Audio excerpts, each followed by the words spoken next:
This is my top 10 favorite hiking gear from 2022 that's going to help you crush 2023. I promise you the last one's going to make car camping way better. And also at the end, I have a bonus item that fell from grace from last year's. All the links will be below. Let's get into it. Number one, the Salomon ADV 12 vest. I was looking for a vest that number one had more storage than my Salomon 8, but one of the biggest draws for me to this vest was actually the fact that you can put your trekking poles in the back through these strings right here, and you have easy access putting in and taking out as well. You didn't have to take off your bag to do it, and you didn't have to shove them in a weird place. I also really love the bottles it came with. I think it was 50 mil more than what came in my 8, so really good for warm days. And then really just the amount of storage on this is just insane because you have front pockets, but you also have these pockets even in the back here, so you can shove more food there, and then that's not even to mention the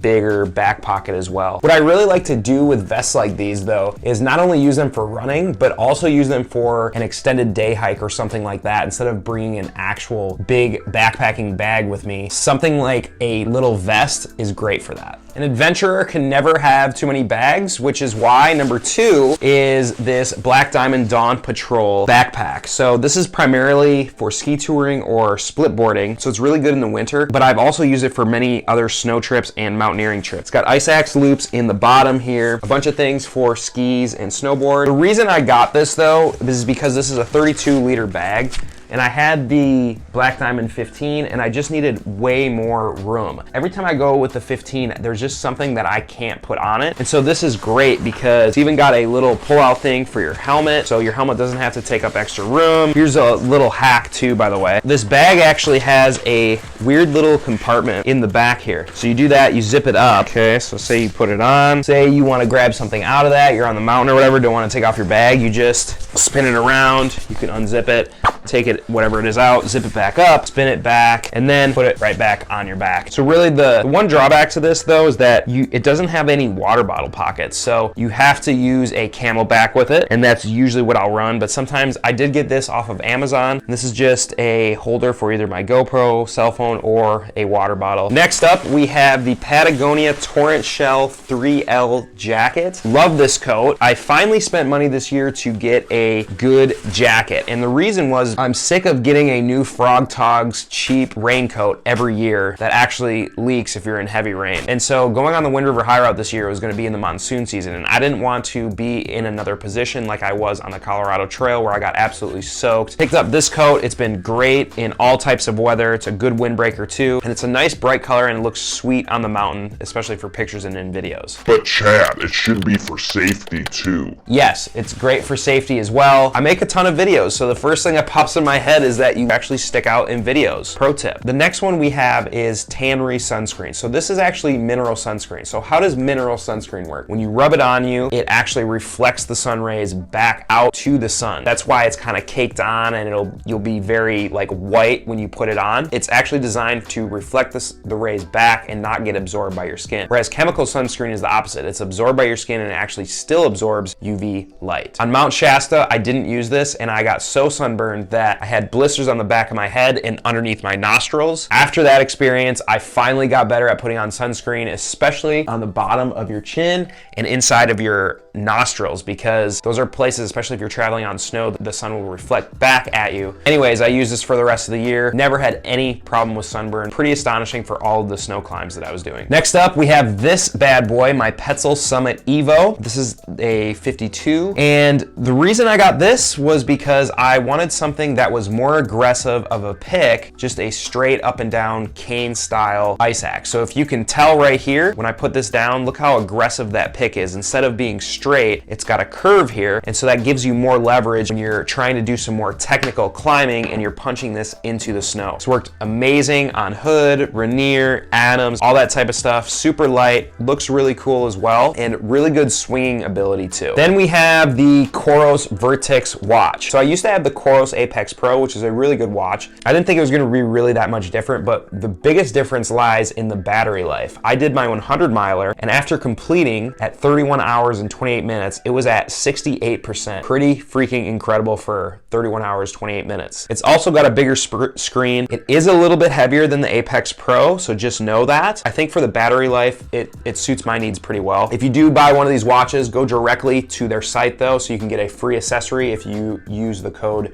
CHAD, and they'll give you either a free visor, charger, t-shirt, watch band, anything like that. Okay, next up we have my Mavic Mini. Well, as you can see, I don't have that, and the reason I don't have it is because I actually just crashed it about 2 weeks ago, and it's actually on its way back from repair, which is great because I absolutely love this drone. What this has done for the retention and engagement in my videos has been more than a return on my investment than when I originally bought it. Actually, my best performing long form videos this year, I believe, are due to the fact that I got these unique angles and these unique perspectives from the Mavic Mini 2. It's just a really good way to set up establishing shots. And even if you're not a photographer or into making films, it's just really cool to even take with you on a trip because it's so freaking small, you really don't even know it's with you. Next up, we have the Oakley Sutro sunglasses. Look pretty sweet. Now, here's the one thing with these. I wouldn't really recommend these as like an everyday glasses because you kind of possibly look like a D-bag. But here's what I do recommend them for. Any kind of snow travel, any kind of hiking, climbing, anything like that. The reason I like these and the reason I finally went with the Oakleys was because number one, I had so many pairs of cheap sunglasses like these. I actually went through 2 different ones that broke right away, or the lenses got wet and then the film scratched off of them. These are like the $20 ones from Amazon.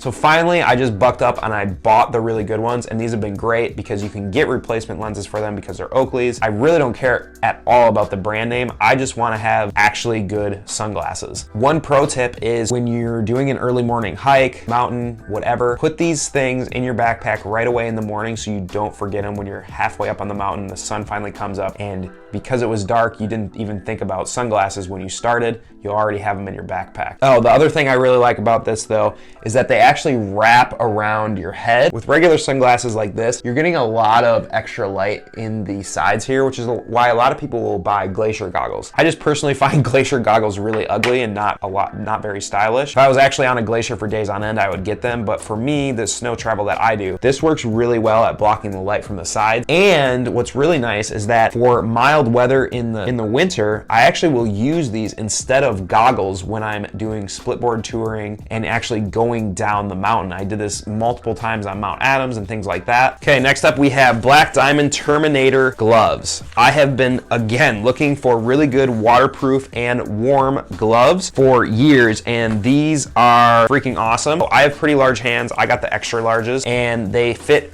pretty dang good. Thumb is a little bit tight in them. I just have big thumbs, but these have been great, especially again, doing Mount Hood where you're doing some technical climbing, your hands are getting in the snow, your hands have to grip an ice axe that are in the snow. These worked really well. Yeah, these are gonna be great for probably temps down to at least 20 degrees. Decent dexterity, and again, it's a good trusted brand like Black Diamond, and so they've done me really, really well this year. Next up, we have these Meyer shorts. These are super, super short, as you can tell. I love my short shorts. These are actually the 5-inch ones, and for me, they work really well. They're really cheap. They're about 20 bucks right now on Amazon, and yeah, use these for a bunch of different things. Super durable, no holes in them yet, and still going strong. So I promised something that is gonna make you sleep like a baby when you're car camping, and here it is. This is just a 4-inch foam pad that is directly off of Amazon.